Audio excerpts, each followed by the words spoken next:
Lakshmi good evening, welcome to you all friends.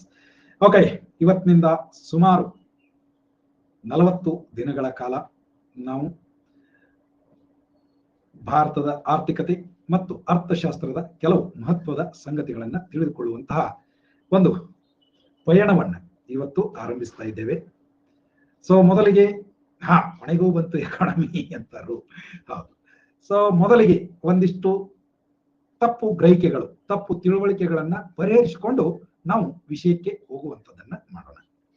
ಸಾಮಾನ್ಯವಾಗಿ ನಾನು ಕೇಳಿದ್ದೀನಿ, ಈ ಒಂದು ಹಲವಾರು ತರಬೇತಿ ಸಂಸ್ಥೆಗಳಲ್ಲಿ ಪಾಠ ಮಾಡುವಂತಹ ತುಂಬಾ ಒಳ್ಳೆ ಹೆಸರಿರುವಂತ ಶಿಕ್ಷಕರು ಹೇಳುವಂಥದ್ದನ್ನ ಕೇಳ್ತಿರ್ತೀನಿ. ಏನು ಅಂತಂದ್ರೆ, ಇದನ್ನೇನು ಇಂಡಿಯನ್ ಎಕಾನಮಿ ಅಂತ ಕರಿಬೇಕಾ ಅಥವಾ ಎಕನಾಮಿಕ್ಸ್ ಅಂತ ಕರಿಬೇಕಾ? ಕೆಲವರು ಹೇಳ್ತಾರೆ ಇಲ್ಲ, ಇಟ್ ಇಸ್ ಎಕಾನಮಿ. ಇನ್ನು ಕೆಲವರು ಎಕನಾಮಿಕ್ಸ್ ಅಂತ ಹೇಳ್ತಿರ್ತಾರೆ. But in reality it is both. ಈ ಸ್ಪಷ್ಟತೆ ನಮಗೆ ವಿದ್ಯಾರ್ಥಿಗಳಾಗಿಯೂ ಇರಬೇಕು, ಶಿಕ್ಷಕರಾದವರಿಗೂ ಇರಬೇಕು. ನಿಮ್ಮ ಯಾವುದೇ ಸ್ಪರ್ಧಾತ್ಮಕ ಪರೀಕ್ಷೆ, ಪೊಲೀಸ್ ಕಾನ್ಸ್ಟೇಬಲ್ ದಿಂದ ಹಿಡಿದು IAS ವರೆಗೂ ಯಾವುದೇ ಸ್ಪರ್ಧಾತ್ಮಕ ಪರೀಕ್ಷೆಗಳಲ್ಲಿ ಅರ್ಥಶಾಸ್ತ್ರದ ಕುರಿತಾಗಿಯೂ ಪ್ರಶ್ನೆಗಳು ಬರ್ತವೆ, ಆರ್ಥಿಕತೆ ಕುರಿತಾಗಿಯೂ ಪ್ರಶ್ನೆಗಳು ಬರ್ತವೆ. ತುಂಬಾ ಸರಳ ಉದಾಹರಣೆ ನಾನು ನಿಮ್ಗೆ ಹೇಳ್ಬಹುದು ಅಂತಂದ್ರೆ, ಪೊಲೀಸ್ ಕಾನ್ಸ್ಟೇಬಲ್ ಪರೀಕ್ಷೆ ಒಳಗೆ ಸುಮಾರು ಸಲ ಕೇಳ್ಯಾರ, ಏನ್ರಪ್ಪ ಒಂದಗ್ರಿ ಸಣ್ಣ ಪ್ರಶ್ನೆ, ಬೇಡಿಕೆಯ ರೇಖೆಯು ಹೇಗೆ ಚಲಿಸುತ್ತದೆ ಅಂತ ಒಂದು ಪ್ರಶ್ನೆ ಕೇಳ್ಯಾರ. ಏನು, ಬೇಡಿಕೆಯ ರೇಖೆಯು ಹೇಗೆ ಚಲಿಸುತ್ತದೆ ಅಂತ ಒಂದು ಪ್ರಶ್ನೆ ಕೇಳ್ಯಾರ. ಇಲ್ಲಿ ಅದರ ವಿವರಗಳನ್ನು ನಾನು ಕೊಡೋದಿಲ್ಲ, ಯಾಕಂದ್ರೆ ಮುಂದೆ ಅದರ ಬಗ್ಗೆ ನಿಮಗೆ ಒಂದಿಷ್ಟು ವಿವರವಾಗಿ ನಾನು ಮಾಹಿತಿಯನ್ನು ಕೊಡಾಮಿದ್ದೀನಿ. ಬಟ್ ಇಲ್ಲಿ ಬೇಡಿಕೆಯ ರೇಖೆ ಅನ್ನುವಂಥದ್ದು ಅದು ಪ್ಯೂರ್ ಎಕನಾಮಿಕ್ಸ್ ಒಳಗೆ ಬರುವಂತ ಲಾ ಆಫ್ ಡಿಮಾಂಡ್ ಏನ್ ಹೇಳ್ತದ, ಬೇಡಿಕೆಯ ನಿಯಮ. ಆ ಬೇಡಿಕೆಯ ನಿಯಮವನ್ನ ಸಾಬೀತುಪಡಿಸುವುದಕ್ಕೆ ಆ ಬೇಡಿಕೆಯ ರೇಖೆ ಎಡದಿಂದ ಬಲಕ್ಕೆ ಕೆಳಮುಖವಾಗಿ ಚಲಿಸುತ್ತದೆ ಅಂತ ನಾವು ಹೇಳ್ತೀವಿ. ಎಡದಿಂದ ಬಲಕ್ಕೆ ಕೆಳಮುಖವಾಗಿ ಚಲಿಸುತ್ತದೆ. ಸಿಂಪಲ್ ಆಗಿ ನೀವು ಇಲ್ಲೇ ನೋಡೋದಾದ್ರ, ಸೊ ಯಾವಾಗಲೂ ಬೇಡಿಕೆ ರೇಖೆ ಅನ್ನುವಂಥದ್ದು ಹೆಂಗ್ ಚಲಿಸ್ತೈತಪ್ಪ ಅಂತ ಕೇಳಿದ್ರೆ ಹಿಂಗ್ ಚಲಿಸ್ತದ. ಇದೇ ಬೇಡಿಕೆಯ ರೇಖೆ, ಲಾ ಆಫ್ ಡಿಮಾಂಡ್. ಹೌದಾ? ಇನ್ನು ಪೂರೈಕೆ ರೇಖೆ ಹೇಗೆ ಚಲಿಸುತ್ತದೆ ಅಂದ್ರೆ ಎಡದಿಂದ ಬಲಕ್ಕೆ ಮೇಲ್ಮುಖವಾಗಿ ಚಲಿಸುತ್ತದೆ. ಸೊ ಇದು ಪೂರೈಕೆಯ ರೇಖೆ. ಇಲ್ಲಿ ಹಾಗೆ ಒಂದು ಫಿಲಿಪ್ಸ್ ಕರ್ವ್ ಕುರಿತಾಗಿ ಪ್ರಶ್ನೆ ಕೇಳ್ಯಾರ, ಲಾರೆಂಜ್ ಕರ್ವ್ ಕುರಿತಾಗಿ ಕೇಳ್ಯಾರ, ಇಲಾಸ್ಟಿಸಿಟಿ ಆಫ್ ಡಿಮಾಂಡ್ ಕುರಿತಾಗಿ ಕೇಳ್ಯಾರ, ವಾಟ್ ಈಸ್ ಸ್ಟ್ಯಾಗ್ಫ್ಲೇಷನ್ ಅಂತ ಕೇಳ್ಯಾರಲ್ಲ. ಇವೆಲ್ಲ ಪ್ರಶ್ನೆಗಳು ನಿಮಗೆ ಗಮನಕ್ಕೆ ಬಂದಾವಲ್ಲ. ಇವೆಲ್ಲವೂ they are pure economics concepts. So ಹೀಗೆ ಒಂದು ಕಡೆ ಅರ್ಥಶಾಸ್ತ್ರದ ಮೂಲಭೂತ ಪರಿಕಲ್ಪನೆಗಳನ್ನ ತಿಳಿದುಕೊಂಡ ಬಳಿಕ ನಾವು ಈ ಆರ್ಥಿಕತೆ ಅನ್ನೋದನ್ನು ತಿಳಿದುಕೊಂಡಾಗ ಒಂದು ಕಡೆ ನಮ್ಮ ತಿಳುವಳಿಕೆ ಸಂಪೂರ್ಣ ಆಗ್ತದೆ. ಜೊತೆಗೆ ನಿಮಗೆ ಸ್ಪರ್ಧಾತ್ಮಕ ಪರೀಕ್ಷೆಯಲ್ಲಿ ಕೇಳುವಂತ ಯಾವುದೇ ಪ್ರಶ್ನೆಗೆ ಉತ್ತರಿಸುವುದಕ್ಕೆ ಸಾಧ್ಯ ಆಗ್ತದೆ. ಅದಕ್ಕೆ ನಿಮಗೆ ನಾನು ಸಣ್ಣ ತಿಳುವಳಿಕೆ ಏನ್ ಹೇಳಕತ್ತೀನಿ ಅಂದ್ರೆ, ಎಷ್ಟೋ ಪುಸ್ತಕನ ನೋಡಿ ಅವ್ರು ಬರೆಯೋದನ್ನೇ Indian economy for competitive exams ಅಂತಾನೆ ಬರೆದಿರ್ತಾರೆ. ಅದರೊಳಗೆ ಬಹುತೇಕ ಭಾರತದ ಆರ್ಥಿಕತೆ ಕುರಿತಾಗಿನೇ ಚರ್ಚೆ ಇರ್ತದೆ ಹೊರತಾಗಿ ಈ ಸ್ಪರ್ಧಾತ್ಮಕ ಪರೀಕ್ಷೆಗಳಲ್ಲಿ ಕೇಳುವಂತಹ ಈ ಮೂಲಭೂತ ಪರಿಕಲ್ಪನೆಗಳ ಕುರಿತು ವಿಷಯಗಳು, ವಿವರಣೆಗಳು ಇರೋದಿಲ್ಲ. ನಾನು ಅಗ್ರಿ ನಿಮಗೆ ಸ್ಟ್ಯಾಂಡರ್ಡ್ ಕರ್ನಾಟಕದೊಳಗೆ 1-2 ಪುಸ್ತಕ ಹೆಸರು ಹೇಳ್ರಿ ಅಂತಂದ್ರೆ ಈಗ ಹೇಳಿದ್ರೆ ಸ್ವಲ್ಪ ಇರುಸು ಮುರುಸು ಅನಿಸ್ತದೆ. ಯಾಕಂದ್ರೆ ಅವ್ರೊಳಗೆ ಇಂಥ ವಿಷಯಗಳು ಇಲ್ಲ ಅಂತ ಹೇಳೋದು ನನಗೂ ಕಿರಿಕಿರಿ ಅನಿಸ್ತದೆ, ಆ ಪುಸ್ತಕದವ್ರಿಗೆ ಕಿರಿಕಿರಿ ಅನಿಸ್ತದೆ. ಬಟ್ ಅದ್ರ ಮೇಲೆ ಪ್ರಶ್ನೆಗಳು ಬರ್ತಾವ ಅಂದ ಬಳಿಕ ಅದ್ರ ಬಗ್ಗೆ ನಾವು ತಿಳ್ಕೊಳ್ಬೇಕಲ್ಲ. ಎಸ್. ಸೊ ಆ ನಿಟ್ಟಿನೊಳಗೆ ನನ್ನ ಕೋರ್ಸ್ ನಾನು ಹೇಗೆ ಅದನ್ನ ಸ್ಟ್ರಕ್ಚರ್ ಮಾಡಿದ್ದೀನಿ ಅಂತಂದ್ರೆ, ನಿಮಗೆ ಸ್ಪರ್ಧಾತ್ಮಕ ಪರೀಕ್ಷೆಯಲ್ಲಿ ಏನು ಪ್ರಶ್ನೆಗಳು ಬರ್ತಾವೋ ಅದಕ್ಕೆ ತಕ್ಕಂತೆ ಇದನ್ನ ನಾನು ಕೋರ್ಸ್ ಅನ್ನ ಸ್ಟ್ರಕ್ಚರ್ ಮಾಡಿದ್ದೀನಿ. ಅದಕ್ಕೆ ಮುಂದೆ ಕೆಲವರು ಏನು ಗಡಿಬಿಡಿ ಮಾಡ್ಕೋತಾರ, ಅಥವಾ ನಮ್ಮಲ್ಲಿ ಸ್ವಭಾವ, ಮನುಷ್ಯನ ಸ್ವಭಾವನೂ ಹಾಗೆ ಏನು ಅಂದ್ರೆ, ಎಕನಾಮಿಕ್ಸ್ ಅಂದ್ರೆ ಸಿಕ್ಕಾಬಿಟ್ಟೆ ಥಿಯರಿ ಇರಬೇಕು, ಹಿಂಗಾಗಿ ಬ್ಯಾಡ ಬಿಡಪ್ಪ ಈ ಮನುಷ್ಯನ ಉಸಾಬರಿ ಅಂತ. ಹಾಗೇನಿಲ್ಲ. ಎಕನಾಮಿಕ್ಸ್ ಅನ್ನೋದು ಥಿಯರಿ ಅನ್ನಕ್ಕಿಂತಲೂ ನಿಮಗೆ ಬೇಸಿಕ್ ಸ್ಮಾಲ್ ಕಾನ್ಸೆಪ್ಟ್ಸ್. ನಿಮಗೇನು ಸಿಕ್ಕಾಪಟ್ಟೆ ಒಂದು ಥಿಯರಿ ಮ್ಯಾಗ 10 ಕ್ಲಾಸ್ ಅನ್ನುವಂಥದ್ದು ಇರೋದಿಲ್ಲ. ಈ ಬೇಡಿಕೆ ಅನ್ನೋದನ್ನ ನಾನು ನಿಮ್ಗೆ 15 ನಿಮಿಷದೊಳಗೆ ಇಡೀ ಬೇಡಿಕೆಯ ನಿಯಮವನ್ನ ಹೇಳಿ ಮುಗಿಸ್ಬಿಡ್ತೀನಿ, ಅಗ್ದಿ ತಿಳಿಯೋಂಗ ಹೇಳಿ ಮುಗಿಸ್ಬಿಡ್ತೀನಿ. ಮತ್ತೆ ಅಷ್ಟು ಬೇಕಲ್ಲ, ಅಷ್ಟು ಸಮಯ ನೀವು ಕೊಡಬೇಕು, ನಾನು ಕೊಡಬೇಕು. ಯಾಕೆ ಪರೀಕ್ಷೆದೊಳಗೆ ಅದ್ರ ಮ್ಯಾಗ ಪ್ರಶ್ನೆ ಬರ್ತದೆ.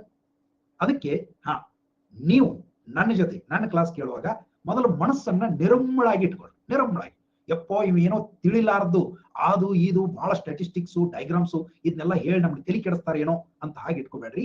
ನಾನು ನಿಮಗೆ ತುಂಬಾ ಸರಳ ರೀತಿ ಒಳಗ ಅವಶ್ಯಕವಿರುವಂತಹ ವಿಷಯಗಳನ್ನ ಎಕನಾಮಿಕ್ಸ್ ನಲ್ಲಿ ಹೇಳ್ತೀನಿ. ಸೊ ನಾನು ನಿಮ್ಗೆ ಏನ್ ಹೇಳ್ಬೇಕಾಗಿದೆ ಅಂದ್ರೆ ನಿಮ್ಮ ಪರೀಕ್ಷೆಗೆ ಎಕನಾಮಿಕ್ಸು ಅದ ಮತ್ತು ಎಕಾನಮಿ ಕೂಡ ಅದ. ಇನ್ನು ಇವುಗಳ ನಡುವಿನ ವ್ಯತ್ಯಾಸನ ಮೊದಲು ಒಂದೀಟ್ ಸಿಂಪಲ್ ಆಗಿ ತಿಳ್ಕೊಂಡ್ಬಿಡೋದು. ಬನ್ನಿ, ಅರ್ಥಶಾಸ್ತ್ರ ಮತ್ತು ಆರ್ಥಿಕತೆ ಏನು ಡಿಫರೆನ್ಸ್ ಅದಾವ? ಎಕನಾಮಿಕ್ಸ್ ಅಂಡ್ ಎಕನಾಮಿ ನೋಡಿ. ಎಕನಾಮಿಕ್ಸ್ ಅರ್ಥಶಾಸ್ತ್ರ ಒಂದು ಅಧ್ಯಯನ ವಿಷಯ, ಅಥವಾ ಅಧ್ಯಯನ ಕ್ಷೇತ್ರ. It is a discipline, it is a field of study where you study economic activities of human being in a scientific manner through various hypotheses. ಬೇರೆ ಬೇರೆ ಸಿದ್ಧಾಂತಗಳು, ಬೇರೆ ಬೇರೆ ನಿಯಮಗಳು, ಬೇರೆ ಬೇರೆ ತತ್ವಗಳ ಅಡಿಯಲ್ಲಿ ನಾವೇನ್ ಮಾಡ್ತೀವಿ? ಅರ್ಥಶಾಸ್ತ್ರ ಒಂದು ಅಧ್ಯಯನ ವಿಷಯವಾಗಿ ಅದನ್ನು ನೋಡ್ತೀವಿ. ಅಧ್ಯಯನ ವಿಷಯ ಹಾಗೆ ನಿಮಗೆ ಫಿಸಿಕ್ಸ್ ಇದೆ, ಕೆಮಿಸ್ಟ್ರಿ ಇದೆ, ಬಯಾಲಜಿ ಇದೆ, geography, like any other subject economics is also A subject of study, ಒಂದು ಅಧ್ಯಯನ ವಿಷಯ. ಇದು ಮಾನವನ ಆರ್ಥಿಕ ಚಟುವಟಿಕೆಗಳಿಗೆ ಸಂಬಂಧಿಸಿದ 10 ಸಿದ್ಧಾಂತಗಳನ್ನು ಚರ್ಚಿಸುತ್ತದೆ. 10 ಸಿದ್ಧಾಂತಗಳು ಮಾನವನ ಚಟುವಟಿಕೆಗೆ ಸಂಬಂಧಿಸಿದ್ದು. ಹೇಳೋಣ, it is not A problem room. For example, we take production. That is called theory of production. Production function we call. So how to produce? Till what stage a producer should go on producing? ಇದಕ್ಕೆ ಬಹಳ ದೊಡ್ಡ ಒಂದು detail theory ಬರ್ತದೆ. ನಾವು ಅದನ್ನು ನಿಮಗೆ ಇಲ್ಲಿ ಹೇಳಂಗಿಲ್ಲ, ಯಾಕಂದ್ರೆ ಅದರ ಅವಶ್ಯಕತೆ ಇಲ್ಲ. ಉತ್ಪಾದನೆಯ ಕುರಿತು ಒಂದು ದೊಡ್ಡ ಸಿದ್ಧಾಂತ. ಉತ್ಪಾದನೆ ನಾವು ಮಾಡಕ್ ಹೊಟ್ಟಿವಿ ಅಂತಂದ್ರೆ ನ್ಯಾಚುರಲಿ ವೆಚ್ಚ ಅನ್ನೋದು ಬರ್ತದೆ. Cost of production, theory of cost ತುಂಬಾ ದೊಡ್ಡದು ಬರ್ತದೆ. ಎಕನಾಮಿಸ್ಟ್ಸ್ ಆದವರು ಓದಲೇಬೇಕು, ಅದನ್ನು ತಿಳ್ಕೊಳ್ಳಬೇಕು. ಮತ್ತು ದೊಡ್ಡ ದೊಡ್ಡ ಉದ್ಯಮಗಳಿಗೆ ಈ ತಿಳುವಳಿಕೆ ಬೇಕಾಗ್ತದೆ. ಯಾಕಂದ್ರೆ ಯಾವುದೇ ಒಂದು ಉದ್ಯಮದ ನಿಮಗೆ ಆ ಪ್ರಶ್ನೆ ಕೇಳ್ಯಾರ, ನೆನಪಿಸ್ತೀನಿ ನಾನು, ಮತ್ತು ಸಂದರ್ಭ ಬಂದಾಗ ಅವನ್ನೆಲ್ಲ ತೋರಿಸ್ತೀನಿ. ಏನು ಅಂದ್ರೆ, ಒಬ್ಬ ಉತ್ಪಾದಕ ಎಲ್ಲಿವರೆಗೆ ತನ್ನ ಉತ್ಪಾದನೆಯನ್ನು ಮುಂದುವರಿಸಬಹುದು ಅಂತ ಒಂದು ಪ್ರಶ್ನೆ. ಎಲ್ಲಿವರೆಗೆ ಮುಂದುವರಿಸಬಹುದಾತ ಅಂತ ಕೇಳಿದ್ರೆ, ಆತನ ಎವರೇಜ್ ಕಾಸ್ಟ್, ಸರಾಸರಿ ವೆಚ್ಚ ತುಂಬಾ ಕಡಿಮೆ ಆಗುವವರೆಗೆ ಅಂತ ಒಂದು ಕೊಡಬಹುದು. ಫಿಕ್ಸ್ಡ್ ಕಾಸ್ಟ್ ತುಂಬಾ ಹೆಚ್ಚಾಗುವವರೆಗೆ ಅಂತ ಕೊಡಬಹುದು. ಇನ್ನೊಂದು marginal cost is equal to marginal revenue ಅಂತ ಕೊಡಬಹುದು. ಅಂಚಿನ ವೆಚ್ಚ ಮತ್ತು ಅಂಚಿನ ಉತ್ಪಾದನೆ ಇದು ಎಲ್ಲಿವರೆಗೆ ಸರಿ, ಯಾವಾಗ ಸರಿ ಆಗ್ತದ ಅಲ್ಲಿವರೆಗೆ ಆತ ಉತ್ಪಾದಿಸ್ತಾ ಹೋಗ್ತಾನೆ ಅಂತ ಕೊಡಬಹುದು. ನೋಡಿ, ಸೊ ಇಲ್ಲಿ ಸಹಜವಾಗಿ ಒಬ್ಬ ಉತ್ಪಾದಕ, ಇದು ನಿಮಗೆ ಅವಶ್ಯ ಬೀಳೋದಿಲ್ಲ, ಹಿಂಗಾಗಿ ನಾವು ಬಹಳ ವಿಚಾರ ಮಾಡೋದಿಲ್ಲ. ಬಟ್ ಒಂದು ದೊಡ್ಡ ದೊಡ್ಡ ಆರ್ಗನೈಸೇಷನ್ ಇಟ್ಕೊಂಡವರು ಎಲ್ಲಿವರೆಗೆ ಆತ ಒಂದು ಯೂನಿಟ್ ಅನ್ನು, ಒಂದು ಪ್ಲಾಂಟ್ ಅನ್ನ ಎಕ್ಸ್ಪಾಂಡ್ ಮಾಡ್ತಾ ಹೋಗಬಲ್ಲ ಅಂತ ಕೇಳಿದ್ರೆ ಎಸ್. ಸೊ ಅದು ಎಲ್ಲಿವರೆಗೆ marginal cost and marginal production equal ಅಂತ ಆಗ್ತದ ಅಲ್ಲಿವರೆಗೆ ಆತ marginal revenue, marginal cost and marginal revenue equal ಆಗುವವರೆಗೂ ಆತ ಉತ್ಪಾದಿಸ್ತಾ ಹೋಗ್ತಾನೆ ಅಂತ ಬರ್ತದೆ. ಸೊ ಹೀಗೆ ಹಲವಾರು ವಿದ್ಯಮಾನಗಳು ಬರ್ತಾವ, ಆರ್ಥಿಕ ಚಟುವಟಿಕೆಗೆ ಸಂಬಂಧಿಸಿದಂತ ವಿದ್ಯಮಾನಗಳು ಬರ್ತಾವ. ಅದಕ್ಕೆ ಸಂಬಂಧಿಸಿದಂತ 10 ಸಿದ್ಧಾಂತಗಳನ್ನ ಚರ್ಚೆ ಮಾಡೋದು ಅರ್ಥಶಾಸ್ತ್ರದ ಕೆಲಸ. ಅಂತ 10 ಸಿದ್ಧಾಂತಗಳೊಳಗೆ ನಮಗೆ ಎಲ್ಲೆಲ್ಲಿ ಬೇಕಪ್ಪ ಅಲ್ಲೆಲ್ಲೇ ಒಂದೊಂದು ಸಿದ್ಧಾಂತದ ಒಂದಿಷ್ಟಿಷ್ಟು ವಿಷಯಗಳನ್ನ ನಾವು ನೋಡ್ತಾ ಹೋಗ್ತೀವಿ. ಅವು ಯಾವುವು ಅನ್ನೋದನ್ನ ನಾನು ನಿಮಗೆ ಮುಂದೆ ಹೇಳ್ತೀನಿ.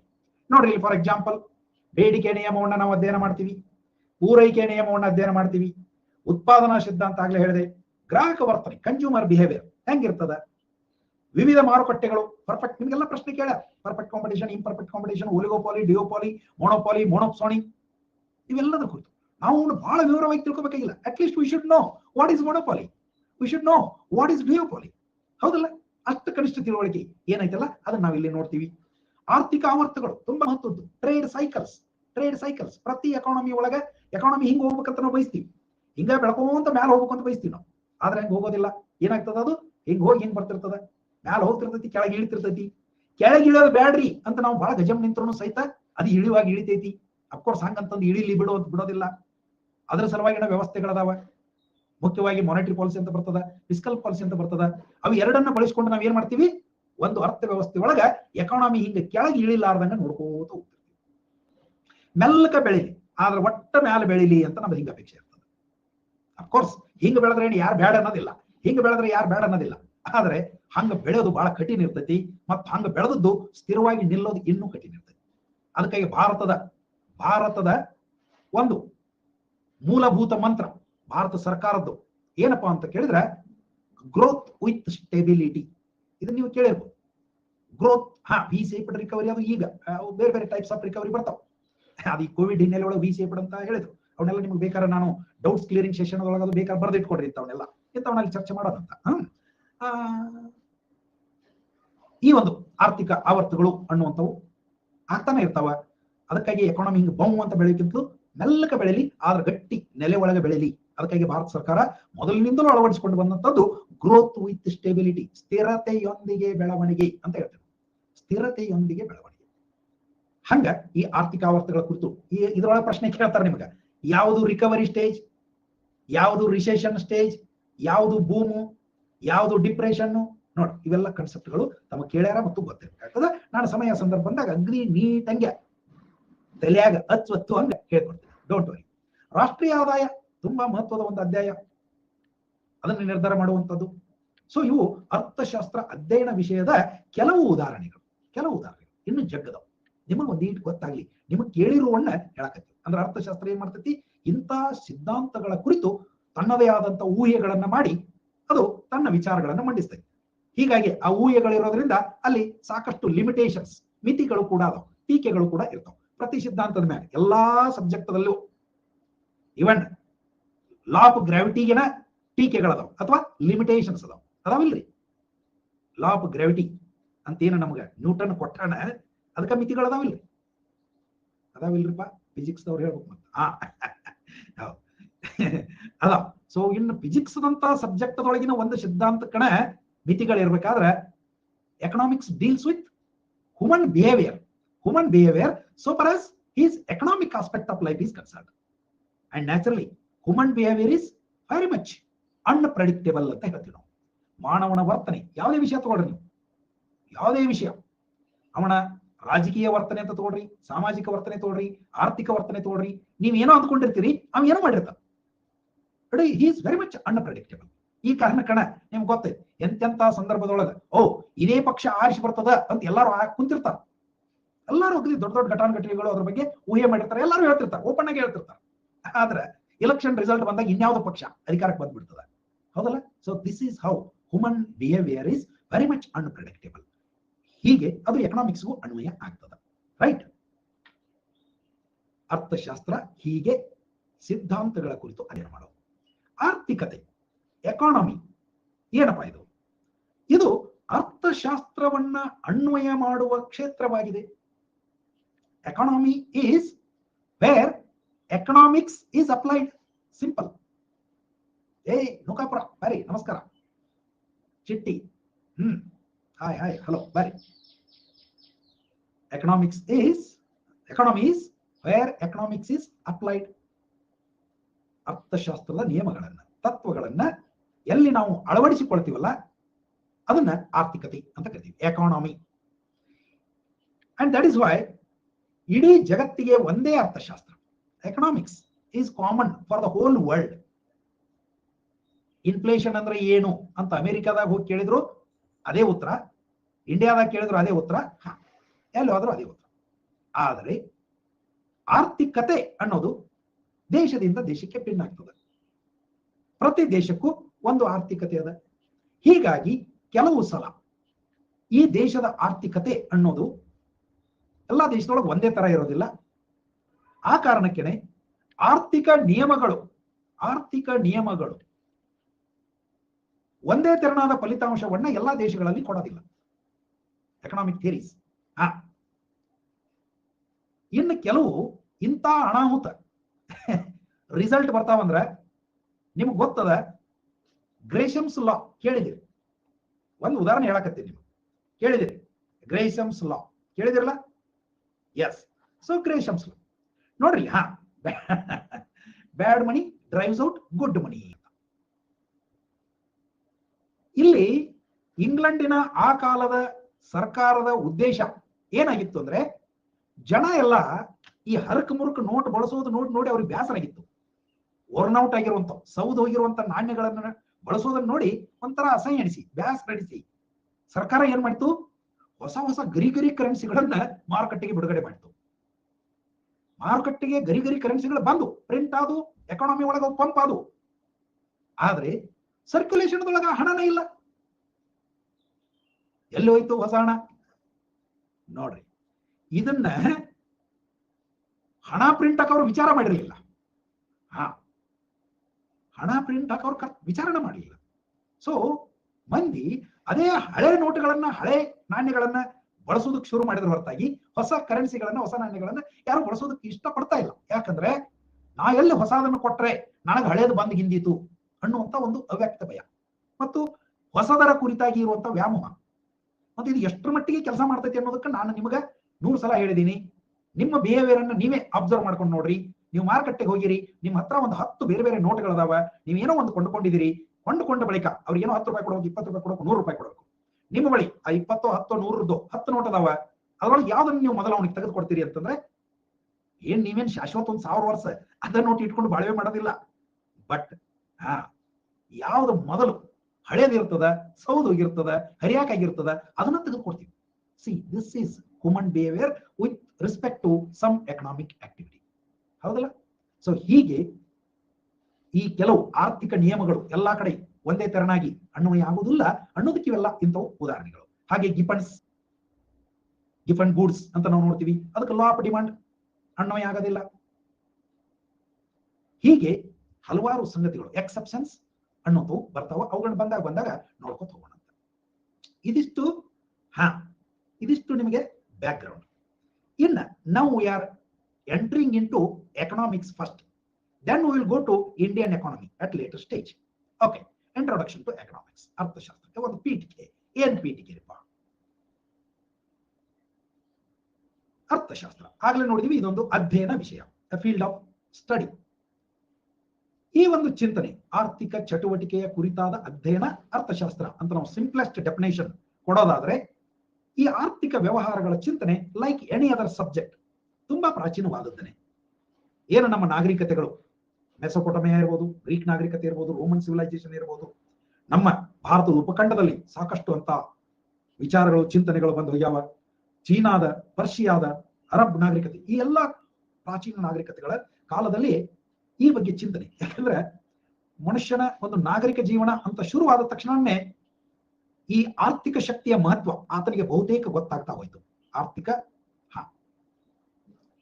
ಶ್ರುತಿ Bhat, no issue. You also can ask me as and when it is required. Okay, so no issue. It is not a problem for me. I can converse in both the languages, Kannada and English. Okay, so this thinking about economics is as old as the civilization of man itself, we can say. Even Aristotle and Xenophon of Greece, Chanakya from India, the first emperor of China, Qin Shi Huang, Qin or Jin Shi Huang, who built the China wall, Thomas Aquinas of Italy, and Ibn Khaldun of Tunisia, they all gave their thought to economics to some extent in their own limits.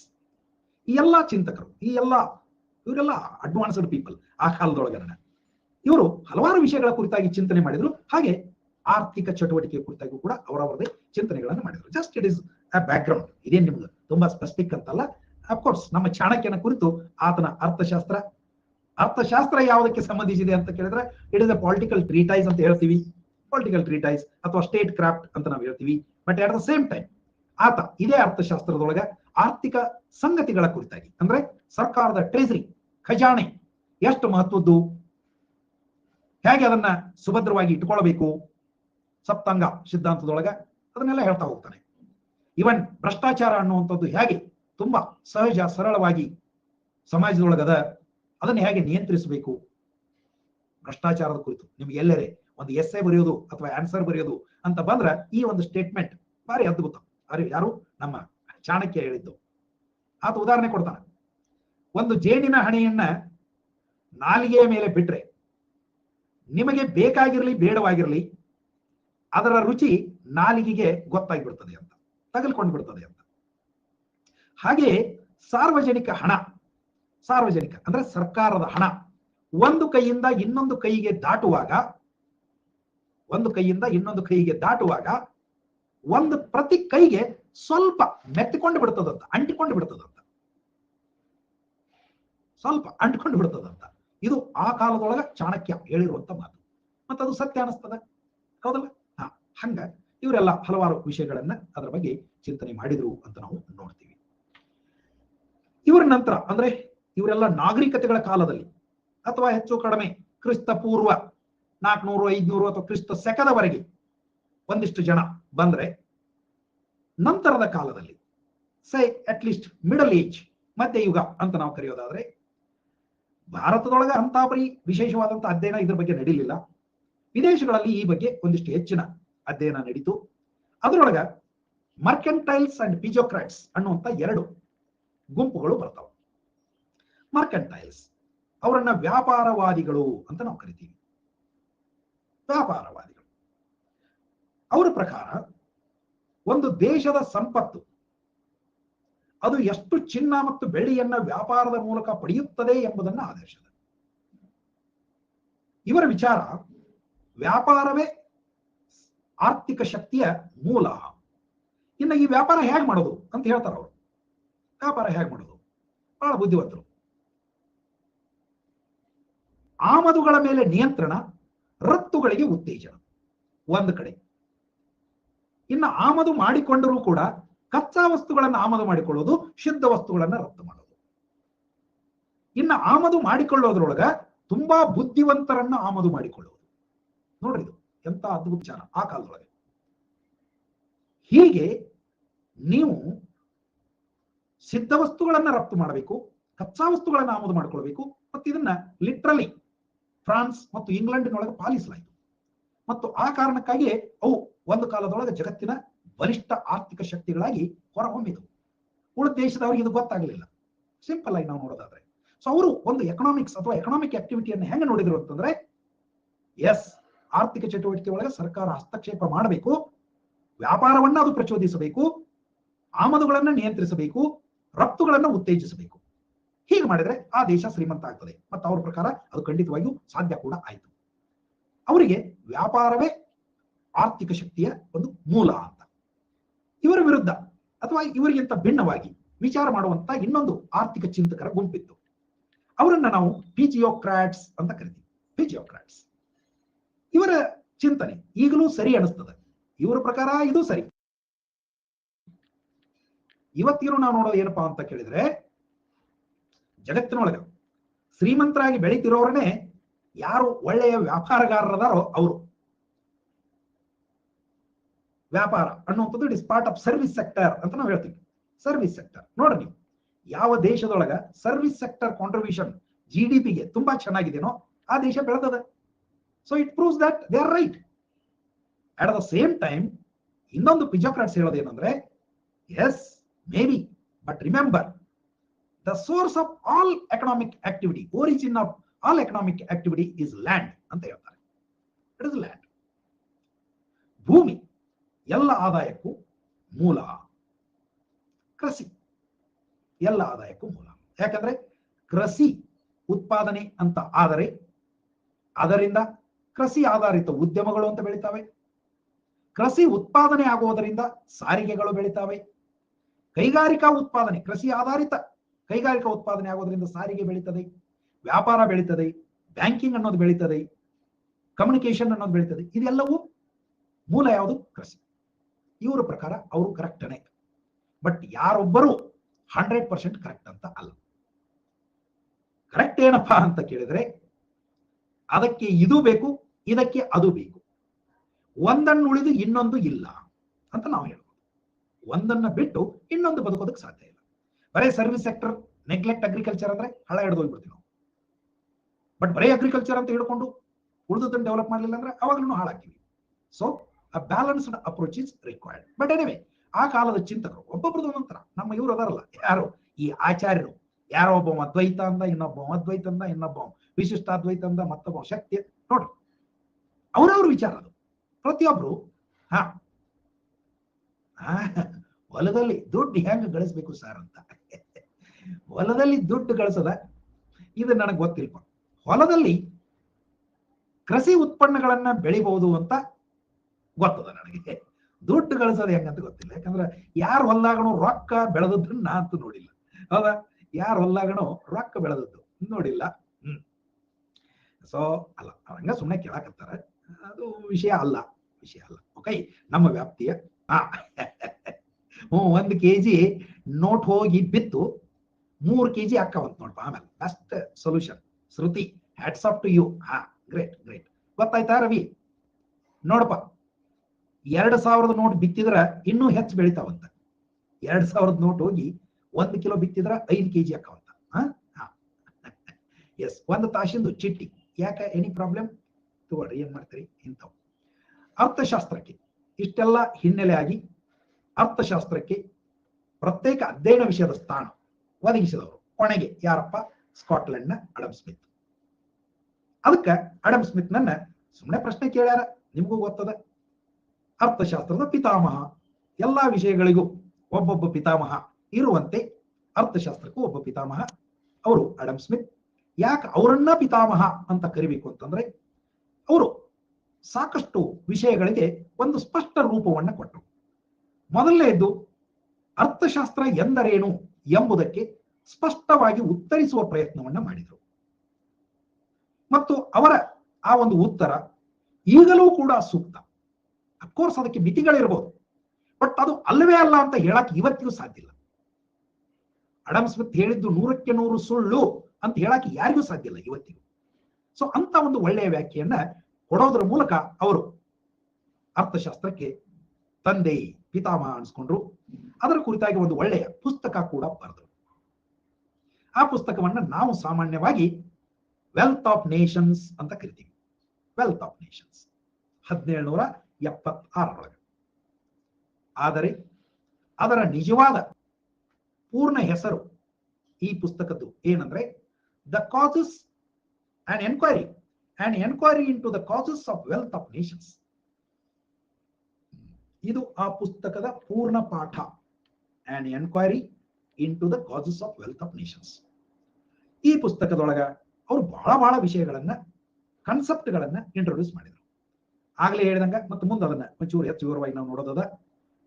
ಅರ್ಥಶಾಸ್ತ್ರಕ್ಕೆ ಒಂದು ವ್ಯಾಖ್ಯೆ ಕೊಟ್ಟರು. ಅರ್ಥವ್ಯವಸ್ಥೆ ಮುಕ್ತವಾಗಿರಬೇಕು ಅನ್ನುವಂಥದ್ದನ್ನು ಹೇಳಿದ್ರು. ಮುಕ್ತವಾಗಿರಬೇಕು ಅನ್ನೋದನ್ನು ಹೇಳಕ ಲೆಸಸ್ fair ಅನ್ನುವಂಥ concept ಅನ್ನ ಕೊಟ್ಟರು. ಲೆಸಸ್ ಫೇರ್ ಪಾಲಿಸಿ ಅಂತ. ಲೆಸಸ್ ಫೇರ್ ಪಾಲಿಸಿ ಅಂದ್ರೆ ಮುಕ್ತ ಆರ್ಥಿಕ ನೀತಿ ಅಂತ. ಸರ್ಕಾರದ ಹಸ್ತಕ್ಷೇಪ, LAISSEZ FAIRE I think, laissez faire, LAISSEZ FAIRE. So laissez faire policy ಅನ್ನೋದನ್ನ ಕೊಟ್ಟರು. Laissez faire means free market economy. Free market economy. Free market means there should not be government interference in economic activities. Then how economy runs, how economy progresses, on what basis this production and all takes place. ಇದಕ್ಕೆ ಆತನ ಸರಳ ಉತ್ತರ, the market forces,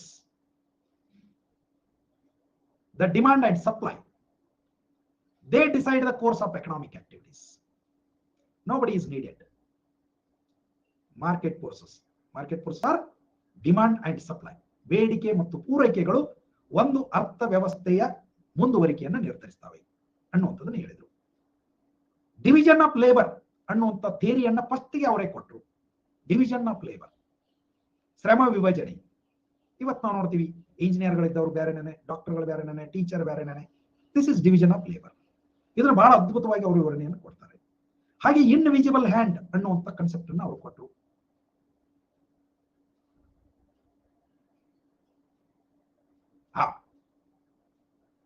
invisible hand ಅನ್ನುವಂಥದ್ದನ್ನ ಕೊಟ್ಟರು. So what is invisible hand? ತಮ್ಗೆ ಗೊತ್ತದ, ಕಾಣದ ಕೈ ಸಿದ್ಧಾಂತ. How this invisible hand helps and economy ಅನ್ನೋದನ್ನು ಬಹಳ ಅದ್ಭುತವಾಗಿ ಅವರು ವಿವರಿಸಿದರು. ಹೀಗೆ ಮೊದಲ ಬಾರಿಗೆ ಅರ್ಥಶಾಸ್ತ್ರ ಎಂದರೇನು, ಆರ್ಥಿಕ ಚಟುವಟಿಕೆಗಳು ಹೇಗೆ ಸಂಘಟಿತಗೊಳ್ಳಬೇಕು, ಇವೆಲ್ಲವನ್ನ ಅವರು ಚೆನ್ನಾಗಿ ಹೇಳಿದ್ರಿಂದ ಅವರನ್ನ ನಾವು ಅರ್ಥಶಾಸ್ತ್ರದ ಪಿತಾಮಹ ಅಂತ ಕರಿತೀವಿ. ಇನ್ನ ಈ ಎಕನಾಮಿಕ್ಸ್ ಅನ್ನೋದರ ಮೂಲ ಸುಮಾರು ಸಲ ನಿಮ್ಗೆ ಕೇಳ್ಯಾರ, ಇದರೊಳಗೆ ನಾವು ಬಹಳ ಚರ್ಚೆ ಮಾಡಬೇಕಾದದ್ದಿಲ್ಲ. ಬಟ್ ಬೇಸಿಕ್ ಗೊತ್ತಿರಬೇಕು ಅನ್ನೋ ಕಾರಣಕ್ಕೆ ಇದನ್ನ ಹೇಳಕತ್ತೀನಿ ನಾನು.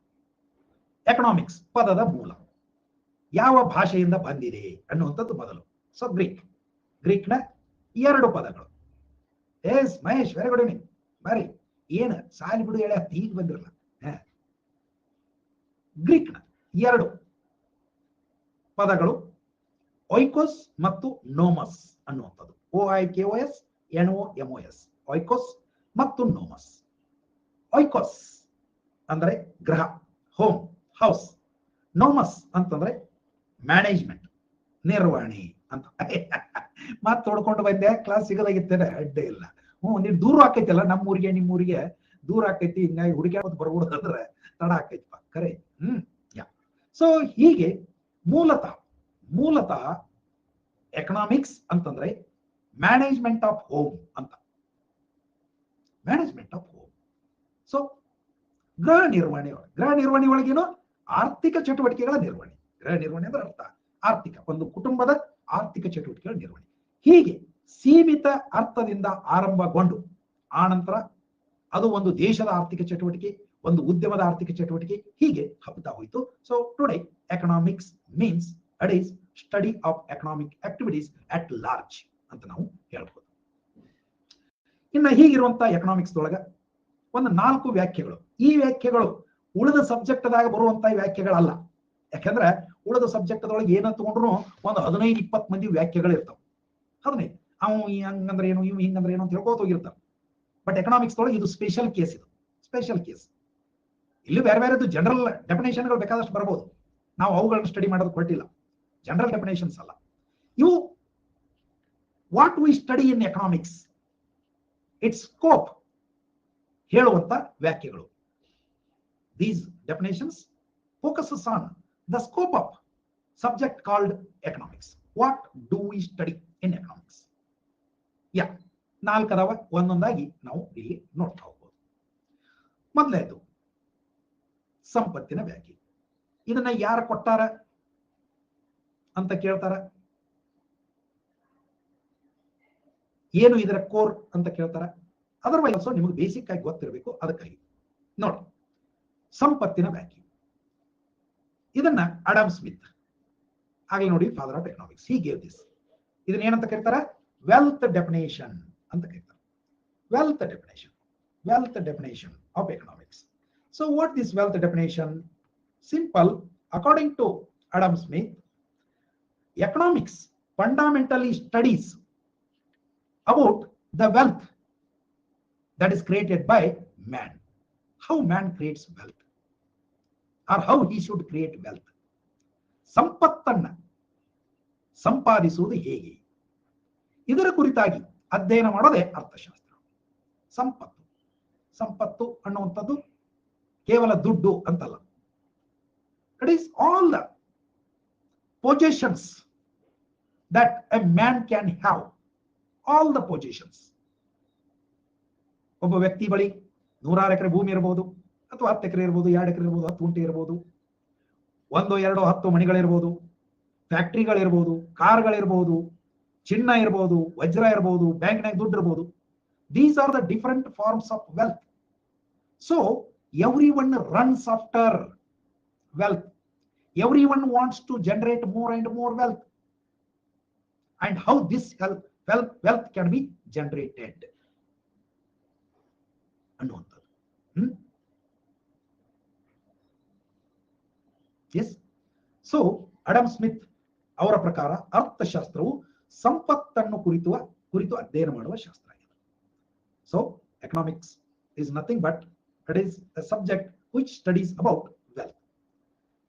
ಆ ಕಾಲದ್ದು ಅಂದ್ರೆ 18ನೇ ಶತಮಾನದ ಬಹುತೇಕ ಅರ್ಥಶಾಸ್ತ್ರಜ್ಞರು ಇದನ್ನು ಒಪ್ಪಿಕೊಂಡದ್ದರಿಂದ ಈ ಒಂದು ವ್ಯಾಖ್ಯೆಯನ್ನ ಸಂಪತ್ತಿನ ವ್ಯಾಖ್ಯೆ ಅಂದ್ರೆ ಅಡಮ್ ಸ್ಮಿತ್ರ ವ್ಯಾಖ್ಯೆಯನ್ನ ಸಂಪತ್ತಿನ ವ್ಯಾಖ್ಯೆ ಅಂತ ಕರೆಯುವಂತ ರೂಢಿ ಬಂತು.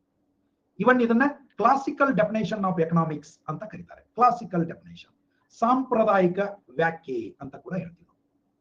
ಸಾಂಪ್ರದಾಯಿಕ ಅರ್ಥಶಾಸ್ತ್ರದ ಸಾಂಪ್ರದಾಯಿಕ ವ್ಯಾಖ್ಯೆ, classical definition of economics. But ಇದರ ಕುರಿತಾಗಿ ನಂತರದಲ್ಲಿ ಬಂದಂತ ಅರ್ಥಶಾಸ್ತ್ರಜ್ಞರು ಟೀಕೆಗಳನ್ನು ವ್ಯಕ್ತಪಡಿಸೋದಕ್ಕೆ ಶುರು ಮಾಡಿದರು. ಅದರಲ್ಲೂ ಆ ಕಾಲದೊಳಗ ಈ ಪೋಪ್ ತುಂಬಾ ಸ್ಟ್ರಾಂಗ್ ಇದ್ರು. ಅಲ್ಲ, ಅಫ್ಕೋರ್ಸ್ ಈಗಲೂ ಇದ್ದಾರೆ. ಬಟ್ ಅವಾಗ ಪರ್ಟಿಕ್ಯುಲರ್ಲಿ ಈ ಕ್ರಿಶ್ಚಿಯನ್ ವರ್ಲ್ಡ್ ಅನ್ನ ನಿಯಂತ್ರಿಸುವಂತ ಅಧಿಕಾರ ಈ ಚರ್ಚ್ ವ್ಯಾಟಿಕನ್ ಸಿಟಿಗೆ ಇತ್ತು. ಸೊ ಅವರು ಅದು ಇದು ಏನೋ ಫಿಲಾಸಫಿಕಲ್ ಎಲ್ಲ ಹೇಳ್ತಿದ್ರು. Oh, economic studies about wealth only, hi that is dirty subject ಅಂದ್ಬಿಟ್ರು ಅವರು. ಡರ್ಟಿ ಸಬ್ಜೆಕ್ಟ್ ಅಂತ ಬರೀ ಸಂಪತ್ತಿನ ಬಗ್ಗೆ ವಿಚಾರ ಮಾಡ್ತದೆ. ಯಾಕೆ ಅವರೆಲ್ಲ ಮೋಕ್ಷದ ಬಗ್ಗೆ, ಪುಣ್ಯದ ಬಗ್ಗೆ, ಪರಮಾರ್ಥದ ಬಗ್ಗೆ ಹಿಂಗೆ ಏನ್ರ ವಿಚಾರ ಮಾಡಿದ್ರೆ ಅದು ಶ್ರೇಷ್ಠ. ಇದು ಬರೀ ಸಂಪತ್ತಿನ ಬಗ್ಗೆ. ಬ್ರೆಡ್ ಅಂಡ್ ಬಟರ್ ಸೈನ್ಸ್ ಅಂತ ಕರೆದ್ಬಿಟ್ರೆ, ಡಿಸ್ಮಲ್ ಸೈನ್ಸ್ ಅಂತ ಕರೆದ್ಬಿಟ್ರೆ. No no no, we want accept such kind of thinking. It is not good for the society ಅಂದ್ಬಿಟ್ರು. ಬರೇ ಸಂಪತ್ತು ತಪ್ಪು. ಮತ್ ಮುಂದೇನು ಮುಂದೇನು ಅವ್ರದ್ದು ವಿಚಾರಗಳನ್ನು ಅವ್ರು ಹೇಳಕ್ ಚಾಲು ಮಾಡಿದ್ರು. ಯಾರು ಏನ್ ಹೇಳಿದ್ರು? ಮುಂದೊಬ್ಬ ಬಂದ, ಯೋಗಕ್ಷೇಮದ ವ್ಯಾಖ್ಯೆ, ವೆಲ್ಫೇರ್ ಡೆಫಿನೇಷನ್ ಅಂತ ನಾವು ಇದನ್ನು ಕರಿತೀವಿ. ಏನಂತೀವಿ? ವೆಲ್ಫೇರ್ ಡೆಫಿನೇಷನ್ ಅಂತ. ವೆಲ್ಫೇರ್ ಡೆಫಿನೇಷನ್, ಯೋಗಕ್ಷೇಮದ ವ್ಯಾಖ್ಯೆ. ಯಾರು ಇದನ್ನ ಕೊಟ್ರು ಅನ್ನುವಂಥದ್ದು ಕೇಳ್ಯಾರ ಗೊತ್ತಿರಬೇಕು.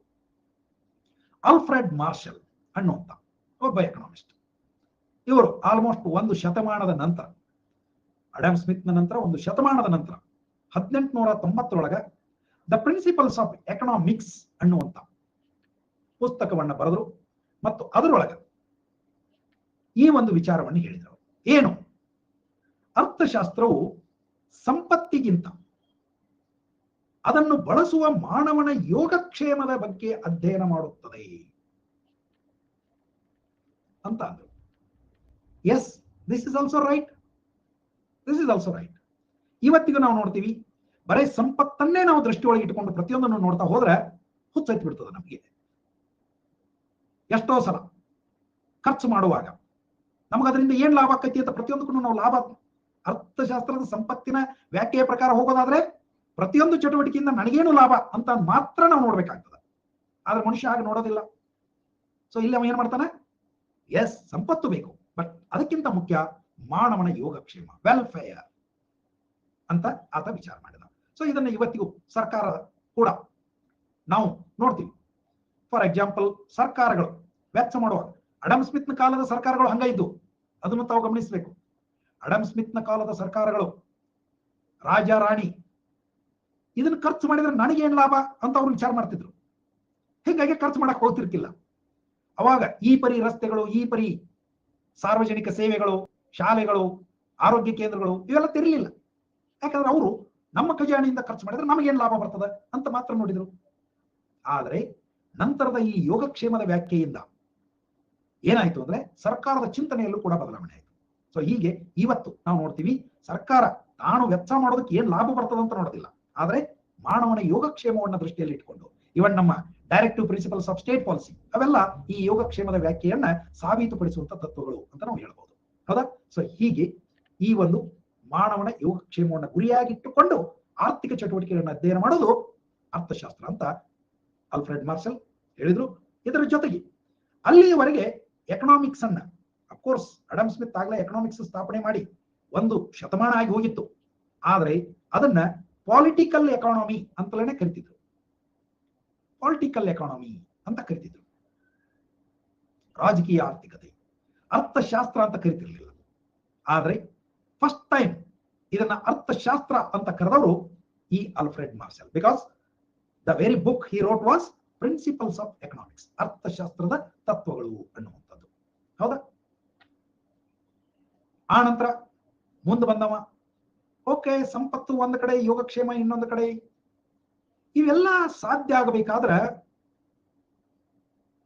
ಮುಂದೆ ನಾವು ನೋಡ್ತೀವಿ ಅರ್ಥಶಾಸ್ತ್ರದ ಸಮಸ್ಯೆಗಳು ಅಂತ ಬರ್ತದೆ. Basic problems of economics. ಏನು ಪ್ರಾಬ್ಲಮ್ ಅಂತಂದ್ರೆ, ಬೈ ನೇಚರ್ ಮನುಷ್ಯನಿಗೆ ಎಲ್ಲಾ ಬೇಕು, ಎಲ್ಲಾ ಬೇಕು. ಮಿತಿರಹಿತ ಬಯಕೆಗಳು, ಅದು ಬೇಕು, ಇದು ಬೇಕು, ಎಲ್ಲ ಬೇಕು. ತನ್ನ ಆತನ ಕಲ್ಯಾಣ ಅಂದ್ಕೊಡ್ರಿ, ಶ್ರೀಮಂತಿಕೆ ಸಾಧಿಸುವ ಸಲುವಾಗಿ ಎಲ್ಲ ಬೇಕು. ಆದರೆ ಆತನಿಗೆ ಇರುವ ಅಪರಿಮಿತ ಬಯಕೆಗಳನ್ನು ಈಡೇರಿಸಲು ಬೇಕಾಗುವಂತ ಸಂಪನ್ಮೂಲಗಳು ಎಲ್ಲಾ ಕಾಲದಲ್ಲಿಯೂ ಎಲ್ಲಾ ದೇಶದಲ್ಲಿಯೂ ಮಿತವಾಗಿವೆ. ಕೇವಲ ಮಿತವಾಗಿಲ್ಲ, ಅವು ಪರ್ಯಾಯ ಉಪಯೋಗಗಳನ್ನು ಹೊಂದಿವೆ. This is really crux of economics. And this is really the most important thing even today every person bothered about. ತೋಡ್ರಿ, ನೀವು ನಿಮ್ಮನ್ನ ತೋಡ್ರಿ, ನನ್ನ ತೋಡ್ರಿ, ಅಮೆರಿಕ ಸರ್ಕಾರ ತೋಡ್ರಿ, ಭಾರತ ಸರ್ಕಾರ ತೋಡ್ರಿ, ಪಾಕಿಸ್ತಾನ ತೋಡ್ರಿ, ಎಲ್ಲರೂ ತೋಡ್ರಿ.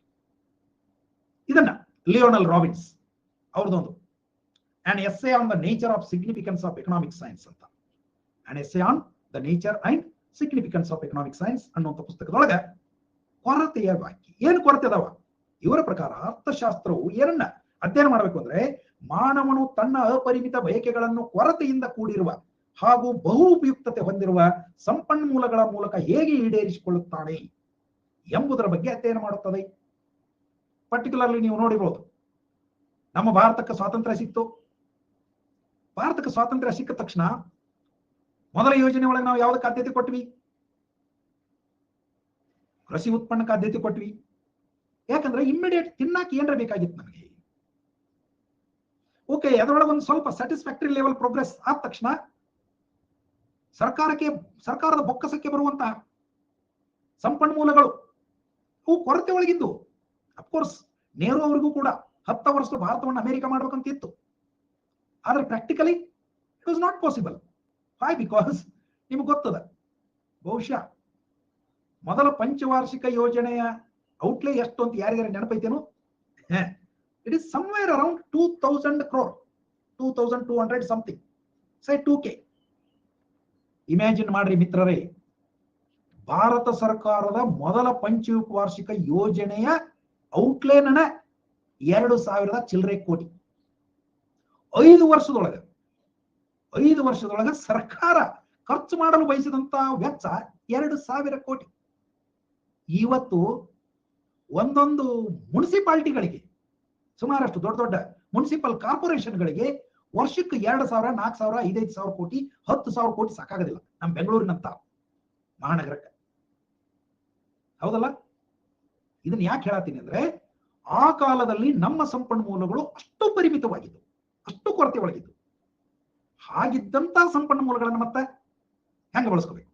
ಎಸ್, ಸೊ ಕೊರತೆಯಲ್ಲಿರುವಂತ ಬಹು ಉಪಯುಕ್ತತೆ ನೋಡ್ರಿ, ಇರೋದೇ 2000 ಕೋಟಿ ಅಂದ ಬಳಿಕ ಅದನ್ನ ಕೃಷಿಗಾಗಿ ಡ್ಯಾಮ್ ಕಟ್ಟಕ್ಕೆ ಬಳಸಬೇಕು, ಏನು ದೊಡ್ಡ ದೊಡ್ಡ ಇವು ಸ್ಟೀಲ್ ಫ್ಯಾಕ್ಟ್ರಿ, ಸಿಮೆಂಟ್ ಫ್ಯಾಕ್ಟ್ರಿ ಹಾಕಕ್ಕೆ ಬಳಸಬೇಕು.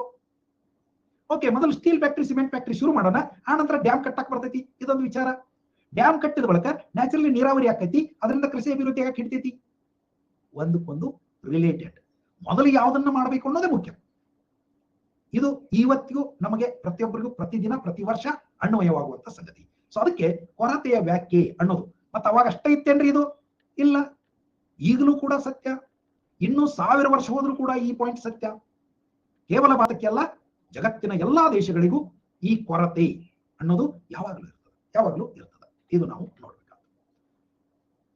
ಮುಂದಿದ್ದು ಬೆಳವಣಿಗೆ ಪ್ರಾಧಾನ್ಯ ವ್ಯಾಖ್ಯೆ, ಗ್ರೋತ್ ಓರಿಯೆಂಟೆಡ್ ಡೆಫಿನೇಷನ್ ಅಂತ. ಇದು ಮುಂದಿದ್ದು. ಇಲ್ಲಿವರೆಗಿನ 3 ಅರ್ಥಶಾಸ್ತ್ರಜ್ಞರು ಅಥವಾ 3 ವ್ಯಾಖ್ಯೆಗಳು ಏನ್ ಮಾಡಿದ್ವು ಅಂತಂದ್ರೆ, ಅರ್ಥಶಾಸ್ತ್ರವನ್ನ ಕೇವಲ ವೈಯಕ್ತಿಕ ನೆಲೆಯಲ್ಲಿ ನೋಡ್ತಾ ಇದ್ವು. ಒಬ್ಬ ವ್ಯಕ್ತಿಯ ಮಟ್ಟದಲ್ಲಿ ನೋಡ್ತಾ ಇದ್ವು. ವ್ಯಕ್ತಿಯ ಮಟ್ಟದಲ್ಲಿ ಒಬ್ಬ ವ್ಯಕ್ತಿ ಆರ್ಥಿಕ ವಿಷಯದೊಳಗ ಹೆಂಗ ನಡೆಸ್ಕೋತಾನ, how he behaves a person, how he consumes, how he produces. ಈ ರೀತಿ ಒಳಗೆ ಇಂಡಿವಿಜುವಲ್ ಫೋಕಸ್ ಇತ್ತು. For the first time from individual to nation, ವ್ಯಕ್ತಿಯಿಂದ ಒಂದು ದೇಶದ ಮಟ್ಟಕ್ಕೆ ಆರ್ಥಿಕ ಚಿಂತನೆಯನ್ನ, ಆರ್ಥಿಕ ಚಟುವಟಿಕೆಗಳನ್ನ, ಅರ್ಥಶಾಸ್ತ್ರದ ಸಮಸ್ಯೆಗಳನ್ನ ವಿಸ್ತರಿಸಿದವರು ಯಾರು ಅಂತಂದ್ರೆ ಈ ಬೆಳವಣಿಗೆ ಪ್ರಧಾನ ವ್ಯಾಖ್ಯೆಯನ್ನ ಕೊಟ್ಟವರು, ಗ್ರೋತ್ ಓರಿಯೆಂಟೆಡ್ ಡೆಫಿನೇಷನ್. ಇವರೊಳಗ ತುಂಬಾ ಪ್ರಸಿದ್ಧ ಮತ್ತು ಈತ ನಿಜ ಹೇಳ್ಬೇಕಂದ್ರೆ 20ನೇ ಶತಮಾನದ ದೇವರು, ಅರ್ಥಶಾಸ್ತ್ರದ ದೃಷ್ಟಿಯಿಂದ ದೇವರು. ಈತ ಹೇಳಿದಂತ ಸಿದ್ಧಾಂತ ಇವತ್ತಿಗೂ ಜಗತ್ತಿನ ಎಲ್ಲಾ ದೇಶಗಳಿಗೂ ಇನ್ಕ್ಲೂಡಿಂಗ್ ಇಂಡಿಯಾ ಕೈ ದೀವಿಗೆ. ಅದನ್ನು ಹಿಡ್ಕೊಂಡನ್ನ ನಾವು ಈಗಲೂ ಹೊಂಟಿವಿ. ಅವ್ನು ಹೇಳಿದ್ದನ್ನ ಎಷ್ಟು ಶಾಣೆ ಇರ್ಬೇಕಮ್ಮ, ಎಂತ ಒಳ್ಳೆ ಸೂತ್ರವನ್ನ ಆತ ಕೊಟ್ಟಿರ್ಬೇಕು. ಬಹಳ ಅದ್ಭುತ ಚಿಂತನೆ. ಯಾರು? ಜಾನ್ ಮೇನಾರ್ಡ್ ಕೀನ್ಸ್ ಅಂತ. John Maynard Keynes, JM Keynes ಅಂತ. ಈತಂದು ಒಂದು ತುಂಬಾ ಪ್ರಸಿದ್ಧ ಪುಸ್ತಕ. ಸಣ್ಣದಾಗಿ ಜನರಲ್ ಥಿಯರಿ ಅಂತ ಕರೀತಾರೆ. General theory, but actually the full title of the book is a general theory on, ಬೇಕಿದ್ದಾರೆ ಬರ್ಕೊಡ್ರಿ, a general theory on employment, a general theory on employment, interest and money, ಇದು ಆತನ ಪುಸ್ತಕದ ಪೂರ್ಣ ಪಾಠ. General theory on employment, interest and money. So ಇದನ್ನ JM Keynes ಕೊಟ್ಟ. And of course Robinson ಬಂದ್ರು, ಸ್ಯಾಮ್ಯುಯಲ್ಸನ್ ಬಂದ್ರು, ಇವರೆಲ್ಲರೂ. ಸೊ ಇವರು ಆಗ್ಲೇ ಹೇಳಿದಂಗ ರಾಷ್ಟ್ರದ ಆರ್ಥಿಕ ಅಭಿವೃದ್ಧಿ ಮತ್ತು ಬೆಳವಣಿಗೆಗೆ ಒತ್ತು ನೀಡಿದರು. ವ್ಯಕ್ತಿಯಿಂದ ಈ ಒಂದು ನಿಮ್ಗೆ ಗೊತ್ತದ 1929ರಿಂದ ಜಗತ್ತಿನ ಆರ್ಥಿಕ ಮಹಾಮುಗ್ಗಟ್ಟು ಅಂತ ಶುರುವಾದದ್ದು ಹೆಚ್ಚು ಕಡಿಮೆ 1933ರವರೆಗೂ ತುಂಬಾ ತೀವ್ರವಾಗಿತ್ತು. ತೀವ್ರ 4 ವರ್ಷ ತುಂಬಾ ಕಠಿಣ ಇತ್ತು. ಆನಂತರ ಚೇತರಿಸ್ಕೊಳ್ತಾ ಬಂತು. ಗ್ರೇಟ್ ಡಿಪ್ರೆಷನ್ ಆಫ್ 1929 ಅಂತ ಇದನ್ನು ಕರೀತಾರೆ. ಇದರಿಂದ ಹೊರಗೆ ಬರುವುದಕ್ಕೆ ಔಷಧಿ ಕೊಟ್ಟವನೇ ಈ JM ಕೀನ್ಸ್. ಇದು ನಿಮಗೆ ಗೊತ್ತಿರಬೇಕು. JM ಕೀನ್ಸ್ ಇದು ಬಹಳ ದೊಡ್ಡ ಅಧ್ಯಾಯ. ವಿವರಗಳನ್ನು ಇಲ್ಲಿ ಕೊಡಕ್ ಹೋದ್ರೆ ನಿಮಗೂ ಅರ್ಧ ಮುರ್ಧ ತಿಳಿತದೆ, ನನಗೂ ಸರಿ ಅನ್ಸೋದಿಲ್ಲ. ಆಸಕ್ತಿ ಇದ್ದವ್ರಿಗೆ ನಂತರದೊಳಗೆ ನಾನು ಹೇಳ್ತೀನಿ. ಸಿಂಪಲ್ ಆಗಿ ಹೇಳೋದಾದ್ರೆ ಅಂದ್ರೆ ಹೇಗೆ ಅಂತ ಶಶಿ ಕೇಳಿದ್ದಕ್ಕ, ಅಡಮ್ ಸ್ಮಿತ್ ಅಂತ ಒಂದು ನೋಡ್ರಿ, ಇವರೆಲ್ಲ ಒಮ್ಮೊಮ್ಮೆ ವರ ಆಗ್ತಾರ, ಒಮ್ಮೊಮ್ಮೆ ಅವರೇ ಶಾಪ ಆಗ್ತಾರ ಅಂತ ನಾವು ಹೇಳ್ತೀವಿ. ಅಡಮ್ ಸ್ಮಿತ್, JB ಸೇ, FW ಟೇಲರ್ ಅಂತ 3 ಮಂದಿ ಬರ್ತಾರೆ. 3 ಮಂದಿ ಒಳ್ಳೆಯವರೇ. ಆದ್ರೆ ಈ ಮಂದಿ ಏನ ಶಬ್ದಕ್ಕಾಗಿಯೇ ಈ ಮಹಾ ಆರ್ಥಿಕ ಮುಗ್ಗಟ್ಟು ಗ್ರೇಟ್ ಡಿಪ್ರೆಷನ್ ಆಯ್ತು.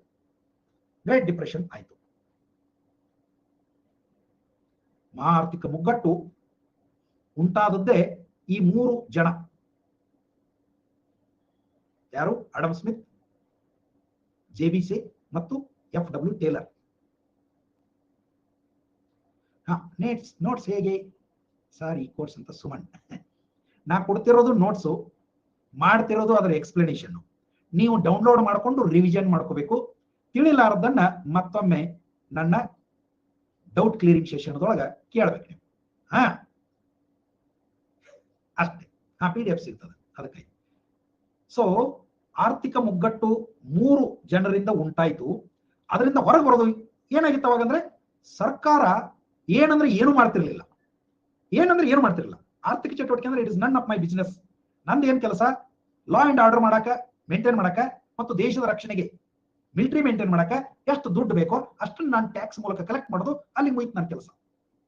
ಹೀಗೆ ಸರ್ಕಾರಗಳು ಯಾವುದೇ ವೆಲ್ಫೇರ್ ಏನು ಆಕ್ಟಿವಿಟೀಸ್ ಒಳಗೆ ಎಂಗೇಜ್ ಆಗ್ತಿರ್ಲಿಲ್ಲ. ಹೀಗಾದದ್ದಕ್ಕ ಏನಾಗ್ಬಿಡ್ತು ಅಂತಂದ್ರೆ ಈ ಮುಗ್ಗಟ್ಟು ಉಂಟಾಯ್ತು. ಇನ್ನು ಅದರಿಂದ ಹೊರಗೆ ಬರ್ಬೇಕಾದ್ರೆ JM ಕೀನ್ಸ್ ಏನ್ ಕೊಟ್ಟ ಅಂದ್ರೆ ಡೆಫಿಸಿಟ್ ಫೈನಾನ್ಸಿಂಗ್ ಅನ್ನುವಂತ ಕಾನ್ಸೆಪ್ಟ್ ಅನ್ನ. ಅದಕ್ಕೆ ಮೊದಲು ಡೆಫಿಸಿಟ್ ಫೈನಾನ್ಸ್ ಅನ್ನೋದು ಇದ್ದಿರಲೇ ಇಲ್ಲ. ಇದ್ರೂ ಕೂಡ ಅದು ಕೇವಲ ಯುದ್ಧದ ಸಮಯದೊಳಗೆ ಮಾತ್ರ ಜಾರಿಗೊಳ್ತಿತ್ತು. ಡೆಫಿಸಿಟ್ ಫೈನಾನ್ಸ್ ಅನ್ನುವಂಥದ್ದು ಹೊಸ ಕರೆನ್ಸಿಯನ್ನ ಪ್ರಿಂಟ್ ಮಾಡಿ ಅದನ್ನ ಅಭಿವೃದ್ಧಿ ಚಟುವಟಿಕೆಗಳಿಗೆ ಬಳಸಿಕೊಳ್ಳಬೇಕು ಅನ್ನೋದನ್ನ ಹೇಳಿಕೊಟ್ಟವನೇ JM ಕೀನ್ಸ್. ಅಮೆರಿಕಾ ಸರ್ಕಾರಕ್ಕೂ ಏನ್ ಮಾಡ್ಬೇಕಂತ ಗೊತ್ತಿದ್ದಿರಲಿಲ್ಲ.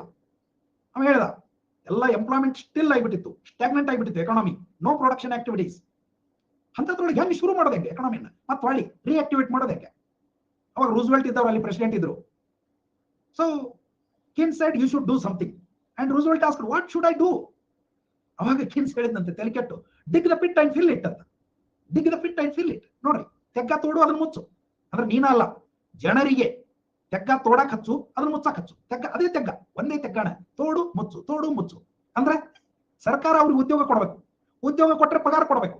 ಅವ್ರ ಕೈ ಪಗಾರ ಬಂದ್ರೆ ಏನ್ ಮಾಡ್ತಾರ? ಮಾರ್ಕೆಟ್ಗೆ ಓಡಿ ಹೋಗ್ತಾರ. ಯಾವ ಬೆಲ್ಲ ಬೇಡ್ತಾನೆ, ಯಾವ ಸಕ್ಕರೆ ಬೇಡ್ತಾನೆ, ಯಾವ ಅಕ್ಕಿ ಬೇಡ್ತಾನೆ, ಯಾವ ಮತ್ತೊಂದು ಬೇಡ್ತಾನೆ, ಅರಿವಿ ಬೇಡ್ತಾನೆ. ಅವನ್ನೆಲ್ಲ ಬೇಡಾಕತ್ತಾರ ಅಂದ್ರೆ ಏನಾಯ್ತು? ಅದಕ್ಕೆ ಸಂಬಂಧಿಸಿದ ಉತ್ಪಾದನೆ ಚಾಲೂ ಆಯ್ತು. ಅವರಲ್ಲಿ ಉತ್ಪಾದನೆ ಚಾಲೂ ಮಾಡಿದ್ರು ಅಂದ್ರೆ ಏನಾಯ್ತು? ಅಷ್ಟು ಜನರಿಗೆ ಅಲ್ಲಿ ಉದ್ಯೋಗ ಸಿಕ್ತು. ಅವ್ರಿಗೆ ಉದ್ಯೋಗ ಸಿಕ್ತಂದ್ರೆ ಏನಾಯ್ತು? ಅವ್ರಿಗೆ ಆದಾಯ ಬಂತು. ಅವ್ರ ಕೈಯಾಗ ಆದಾಯ ಬಂತಂದ್ರೆ ಏನಾಯ್ತು? ಅವರು ಮಾರುಕಟ್ಟೆಗೆ ಓಡಿ ಹೋಗಿ ತಮಗೆ ಬೇಕಾದದ್ದನ್ನು ಕೇಳಕ್ ಶುರು ಮಾಡಿದ್ರು. So cycle restarted. ಇದು ಮತ್ತೆ ಅದಕ್ಕಾಗಿ dig the pit fill it ಅಂದ್ರೆ ಮತ್ತೆ ಹಂಗ ಮಾಡಿದ್ನ ಲಿಟ್ರಲಿ ಅಂತ ಕೇಳಿದ್ರೆ ಲಿಟ್ರಲಿ ಹಂಗ ಮಾಡ್ಲಿಲ್ಲ. ಆ ಹಿನ್ನೆಲೆ ಒಳಗನ್ನ ಈ ಟೆನಿಸಿ ವ್ಯಾಲಿ ಪ್ರಾಜೆಕ್ಟ್ ಶುರುವಾಯಿತು. ಶುರುವಾದದ್ದ ಈ ಹಿನ್ನೆಲೆ ಒಳಗ ಅನ್ನೋದು ತಮ್ಗೆ ಗೊತ್ತಿರ್ಬೇಕು. ಓಕೆ, ಸೊ ಕೇಳಿದಿರಿ ನೀವು ಟೆನಿಸಿ ವ್ಯಾಲಿ ಪ್ರಾಜೆಕ್ಟ್ ಅನ್ನೋದನ್ನ ಕೇಳಿದಿರಿ, ಸರಿನಾ? ಸೊ ಅದನ್ನ ನೋಡ್ಕೊಂಡು ನಮ್ಮಲ್ಲಿ DVC ಅಂತ ಬಂತು. ಎಸ್, ಅಂತದ್ದೊಂದು ಇವ ಹೇಳಿದ ಅಂತ ನಾವು ನೋಡ್ತೀವಿ. ಇನ್ನ ಬಹುಶಃ ಆರ್ಥಿಕ ಚಟುವಟಿಕೆಗಳ ಕುರಿತಾಗಿ ಚರ್ಚೆ ಎಂದು ಮುಗಿಯೋದಿಲ್ಲ. ನಾಳೆ ಇವುಗಳನ್ನ ತಗೊಂಡು ನೀವು ಚರ್ಚೆಯನ್ನು ಮುಂದುವರಿಸೋಣ. ನಿಮಗ ಏನ್ ಬೇಕು ಅನ್ನೋದನ್ನು ಕೂಡ ಹೇಳಬಹುದು. ಯಾಕಂದ್ರೆ ನಾನು ನಿಮಗೆ ಒಂದು ಸಲ ತಿಳಿಯುವಂಗ ಹೇಳಬೇಕು. ಮತ್ತೊಮ್ಮೆ Vijayalakshmi is online. Hello, good evening sir. Very good evening ಮಾ, ಹೇಳ್ರಿ. ಆರಾಮದಿರಿ? ಫಸ್ಟ್ ಕ್ಲಾಸ್ ಇದೀನಿ ಸರ್. ಅದೇ ಅಲ್ಲಿ ಆಡಮ್ ಸ್ಮಿತ್ ಅವರು ಕಾಣದ ಕೈ ಸಿದ್ಧಾಂತ ಅಂತ ಹೇಳ್ತಾರಲ್ರಿ, ಅದ್ರಲ್ಲಿ ಏನು ಸರ್ಕಾರದ ಹಸ್ತಕ್ಷೇಪನ ಅಥವಾ ಸರ್ಕಾರೇತರ ಹಸ್ತಕ್ಷೇಪನ ಸರ್? ಅಲ್ಲಿ ಇನ್ವಿಸಿಬಲ್ ಹ್ಯಾಂಡ್ ಅನ್ನೋದು ಏನ್ ಹೇಳ್ತಾರೆ ಅಂದ್ರೆ, ಅವರು ಸರ್ಕಾರ ಅಲ್ಲ, ಸರ್ಕಾರ ಯಾವುದೋ ಒಂದು ಆರ್ಥಿಕ ಚಟುವಟಿಕೆ ಆಗ್ತದೆ, ಆ ಒಂದು ಆರ್ಥಿಕ ಚಟುವಟಿಕೆ ಇತರರಿಗೆ ಗೊತ್ತಿಲ್ಲದಂತೆ ಸಹಾಯ ಮಾಡ್ತದೆ. ಫಾರ್ ಎಕ್ಸಾಂಪಲ್, ಈಗ ಹೆದ್ದಾರಿಗಳನ್ನ ಆ ಕಾಲದಲ್ಲೂ ಸರ್ಕಾರಗಳು ಮಾಡ್ತಿದ್ದು, ಈಗಲೂ ಮಾಡ್ತಾರೆ, ಸರಿನಾ? ಒಂದು ಹೆದ್ದಾರಿ ಆಯ್ತು ಅಂತ ಇಟ್ಕೊಳ್ಳಿ, ಎಲ್ಲೋ ಒಂದು ಕಡೆ ಹೊಸ ಹೆದ್ದಾರಿ ಆಯ್ತು. ಆ ಹೆದ್ದಾರಿ ಆಗುವವರೆಗೂ ಅಲ್ಲಿ ಅಕ್ಕಪಕ್ಕದ ಜನರಿಗೆ ಆರ್ಥಿಕವಾಗಿ ಅಂತಾಪರಿ ಅನುಕೂಲತೆಗಳಾಗ್ಲಿ ಲಾಭಗಳಾಗ್ಲಿ ಇರೋದಿಲ್ಲ. ನೋಡ್ರಿ, ಇಲ್ಲಿ ಹೆದ್ದಾರಿ ಮಾಡಕತ್ತವ್ರು ಒಬ್ರು, ಆದ್ರೆ ಆ ಹೆದ್ದಾರಿಯ ಪ್ರಯೋಜನ ಯಾರ್ಯಾರಿಗೆ ಯಾವ್ಯಾವ ರೀತಿ ಒಳಗಾಗ್ತದ ಅನ್ನೋದನ್ನ ನೀವು 100 ರೀತಿ ಒಳಗೆ ನೋಡ್ಬೋದು. ಹೆದ್ದಾರಿಗಳಾಗೋದ್ರಿಂದ ಅಲ್ಲಿ ಸುತ್ತಮುತ್ತಲಿನ ಆಸ್ತಿಗಳಿಗೆ ಮೌಲ್ಯ ಜಾಸ್ತಿ ಆಗ್ತದ, ವ್ಯಾಲ್ಯೂ. ಅಲ್ಲಿ ಹೊಸ ಹೊಸ ಉದ್ಯೋಗಗಳು ಶುರು ಆಗಕ್ಕ ಇಡ್ತಾವ. ಯಾವನೊಬ್ಬವನು ಧಾಬಾ ಶುರು ಮಾಡ್ತಾನ, ಯಾವನೊಬ್ಬವನು ಪಟ್ಟಿ ಅಂಗಡಿ ಇಡ್ತಾನ, ಯಾವೊಬ್ಬ ಎಳ್ನೀರ್ ಮಾರಕ್ ಇಡ್ತಾನ. ಅದಕ್ಕೆ ಸಂಬಂಧಿಸಿದಂಗೆ ಹಿಂದೊಬ್ಬ ಯಾವ ಚಿಕ್ಕು ತೋಟದವನು ಅಥವಾ ಪೇರಲ್ ತೋಟದವನು ಅವನು ತಂದು ತನ್ನ ಹಣ್ಣಿಟ್ಟು ರಸ್ತಾ ದಾಂಡಿ ಮಾರಕ್ ಇಡ್ತಾನ. ಹೆದ್ದಾರಿ ಮಾಡಿದವರು ಯಾರೋ, ಅದರ ಪ್ರಯೋಜನ ಪಡೆಯಕತ್ತವ್ರು ಇವರೆಲ್ಲ. ಇನ್ನು ಹೆದ್ದಾರಿ ಮಾಡಿದ್ರಿಂದ ಎಷ್ಟೊಂದು ಉದ್ಯಮಗಳು ಬೆಳೆಯಕ್ ಹಿಡಿತಾವ, ಸಾಗಾಣಿಕೆ ಹೆಚ್ಚು ಸರಳ ಆಗ್ತದ, ಹೆಚ್ಚು ವೇಗಗೊಳ್ಳುತ್ತದ, ವಾಹನಗಳ ಸೌಕಳಿ ಕಡಿಮೆ ಆಗಕ್ ಹಿಡಿತದ, ಆಕ್ಸಿಡೆಂಟ್ಗಳು ಕಡಿಮೆ ಆಗಕ್ ಹಿಡಿತಾವ. ನೋಡ್ರಿ, ಇದು ಎಲ್ಲ ನಮಗೆ ಅಗೋಚರ. ಇಲ್ಲಿ ರಸ್ತೆ ಮಾಡೋದು ಒಂದು ಉದ್ದೇಶ ಒಬ್ರು ಮಾಡಿದ್ರು, ಬಟ್ ಅದರಿಂದ ದೊರೆಯುವಂತ ಪ್ರಯೋಜನಗಳು ಅಗೋಚರ ಕೈಯಿಂದ ಆಗ್ತಾವ. ಅದನ್ನು ನಾವು ಏನಂತ ಕರಿತಾನ, ಇನ್ವಿಸಿಬಲ್ ಹ್ಯಾಂಡ್ ಅಂತ ಕರಿತಾವ. ಸರಿನಾ? Okay, S. ಸೊ ಓಕೆ ಮಿತ್ರರೇ, ತಾವು ಕೂಡ ಏನಾದ್ರು ಬೇಡಿಕೆ ನಿಯಮ ಪೂರೈಕೆ ನಿಯಮ ಇನ್ನ ಮುಂದೆ ಬರ್ತದ, ಶ್ರುತಿ ಮುಂದೆ ಬರ್ತದ, ಅಲ್ಲಿ ವಿವರವಾಗಿ ಹೇಳ್ತೀನಿ. ಇಲ್ಲಿ